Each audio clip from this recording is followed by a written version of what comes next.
दिनै 5 जुन एबा मुलुगनां आबहावा सान।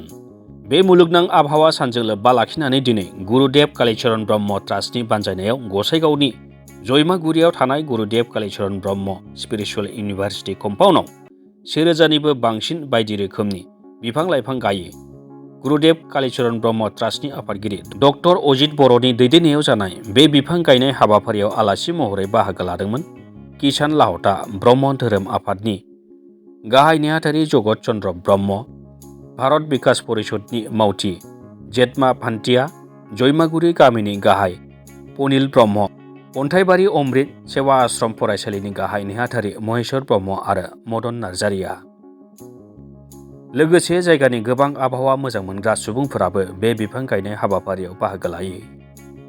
मख'जाथावदि ब्रह्म धोरोमनि नेमखान्थिखौ फालिग्रोनानै फुंनि 9 रिंगानिफ्राय बे दंफां गायनाय हाबाफारिया जागायो।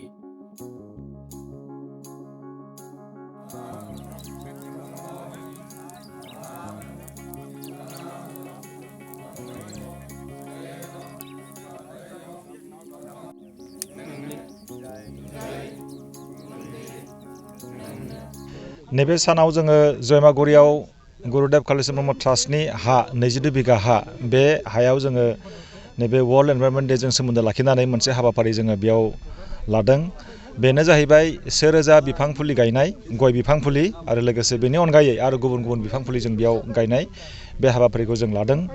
बेयाव आलासि हिसाबै जोंहा क'क्राझारनिफ्राय फैदों, जेरै एकाल अभियाननि प्रेसिडेन्ट लावार आसाम क'क्राझार किसान लाल लाहाटा बिथाङा फैदों, लोगोसे ब्रह्म धर्म आफादनि गाहाय नेहाथारि जगत चन्द्र ब्रह्म आरो लोगोसे सासे बिजनेसमेन आरो भारत बिकास परिषदनि मेम्बार जेतमाल भान्टिया बिथाङा फैदों।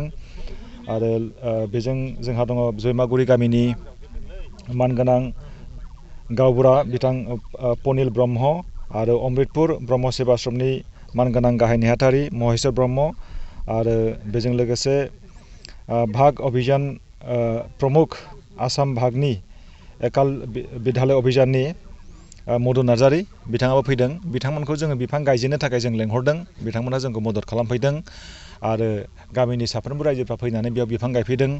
बेयो जोंनि थाखाय जोबोरै थुलुंगाथाव बिथांमोननि बेयाव बाहागो लाफैनाया। दिनै नोंथांमोननि चेनेलनि गेजेरजों आं बेखौनो बुंगोन, जोङो जोंनि बे आबहावाखौ गोजोन सुदेम आरो मोजां गोग्गो लाखिनो थाखाय बिफां जों गायनांगौ।